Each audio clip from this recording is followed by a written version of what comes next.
Today we're going to talk about Christian unity.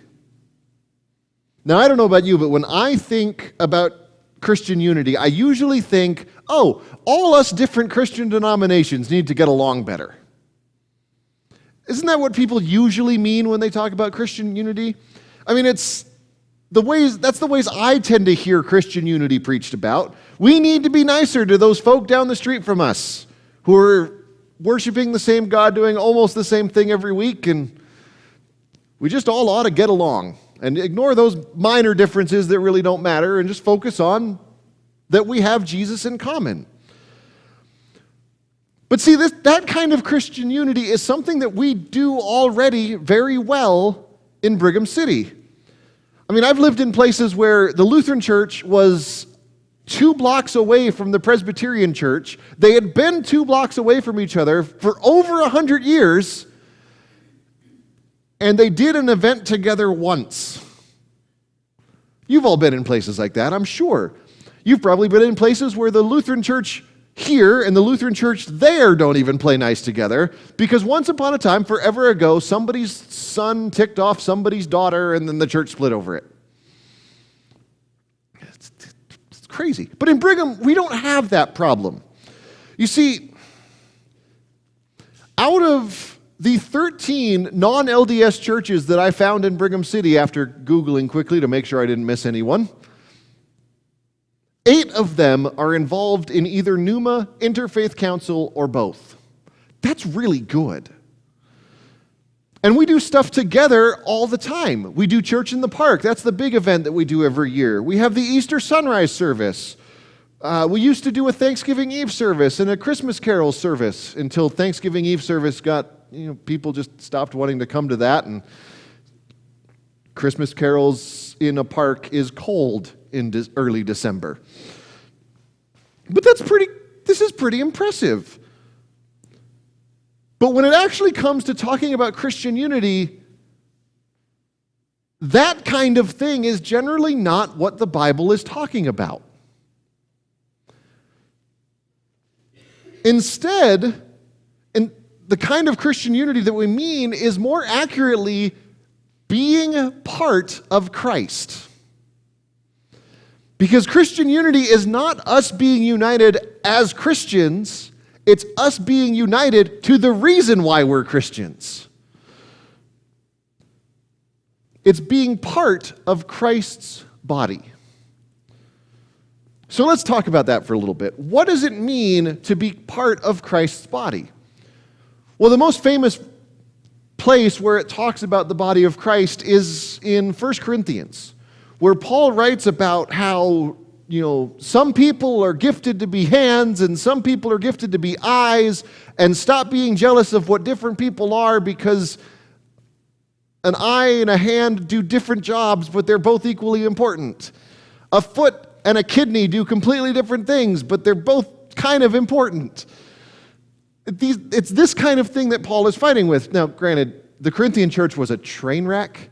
This church had issues upon issues upon issues upon issues, the least of which was they didn't get along really well as a church.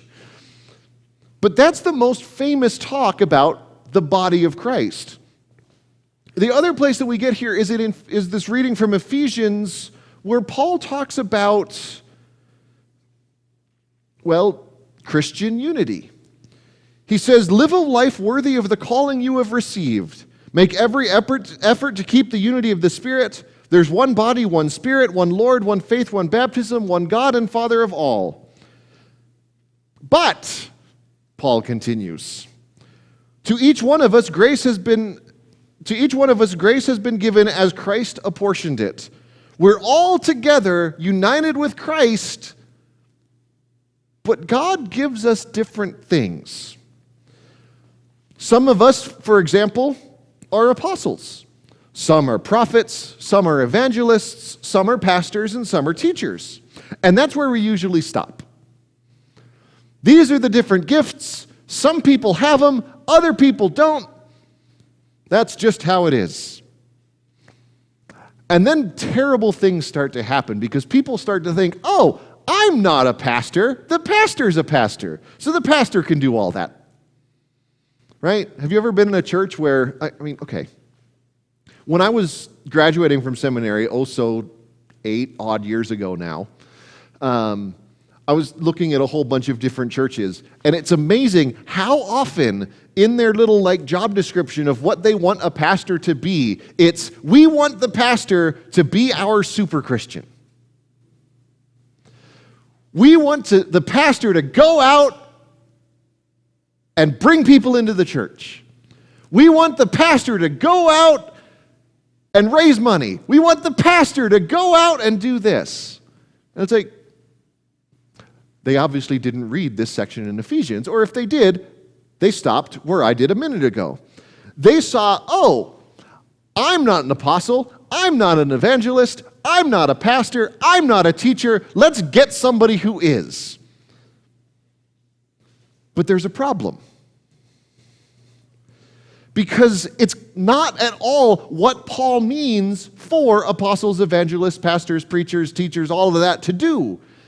Their job is not to go out and be a super Christian. Do you remember what we read about 5 minutes ago? Their job is to prepare God's people for works of service. It's not the job of the pastor to be the super Christian. It's the job of the pastor to empower the average pew potato to become a super Christian. It's kind of interesting, isn't it? Paul says the reason why we have these people with these gifts is to prepare God's people for works of service so that the body of Christ may be built up until we reach all unity in the faith and in the knowledge of the Son of God and become mature, attaining the whole measure of the fullness of Christ. Now, up at camp a little bit ago, they talked about this. And so I just wanted to picture something in your mind. Picture the fullness of Christ. Can you wrap your head around this? How, just the fullness of Christ, everything that is Christ. And we get a whole measure of that. The whole fullness of Christ is ours because of Christ. That's kind of incredible. And so, having that, we are all sent out. We will in all things, it continues, grow up into him who is the head, that is Christ. From him the whole body, joined and held together by every supporting ligament, grows and builds itself up in love as each part does its work. Now, I don't know much about biology. I was an engineering major. I didn't need to know biology. I didn't even have to take biology in college. The last time I had biology was my senior year of high school. But I know that in order to make your hand do this, there are muscles that pull on ligaments that make your hand do that. In order to walk, if you just have a foot, that's not good enough. You need muscles to pull on ligaments to make all that work. So in this example that Paul is using, the body of Christ is different parts of Christ's body. The apostles, the evangelists, the teachers, the preachers, they're the ligaments. They're the ones that make the hands go out and do service. They're the ones that help the feet along as they walk with Christ. The job of these people are not to be super Christians, but to grow everyone who hears the good news into doing those kinds of things. Because it's not just the job of one to preach the good news of Jesus. It's the job of everyone. It's not just the job of one to do the work of service. It's the job of everyone. And so what is Christian unity? It's being connected to Christ, so that the Christian person can go out and do Christ's work in the world. with the support of those whom God has gifted to give that support. And interestingly enough, the church almost never does things that way. The church almost always seems to think that if there's one person doing that, I don't have to. Oh, well, we send missionaries, we send money to missionaries across the globe, so we don't have to preach the gospel. They're doing that. We support this group that gives food to people who need it, so we don't have to do that. They're doing that. But that's not how the early church worked. That's not the picture that we get from what Paul is saying here. It's my job to preach the gospel right here as much as it is Judah's job to preach the gospel in Thailand. It's your job to preach the gospel across the street as much as it is my friend Jeff's job to preach the gospel in China. We are all given the message to say, I know the good news of Jesus. And as your pastor, it's my job to make sure you know how to do that.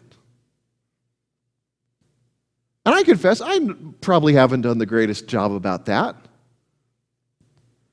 But we're all in this together. Because when we have Christian unity, it's not us getting along with the Catholics. It's not us getting along with the Methodists. It's us being part of that body of Christ, being united with Him, so that we each, as we go out and leave this place and spend the rest of the week in the world, we are empowered by this gathering here to show who Christ is. That we are empowered to live out what our call is in the world. Whether it's to go overseas and preach the good news, or it's just to help somebody in the grocery store who looks like they might need a hand. All of that shows Christ's love. And that is what we are to do. Those are the things that are His work.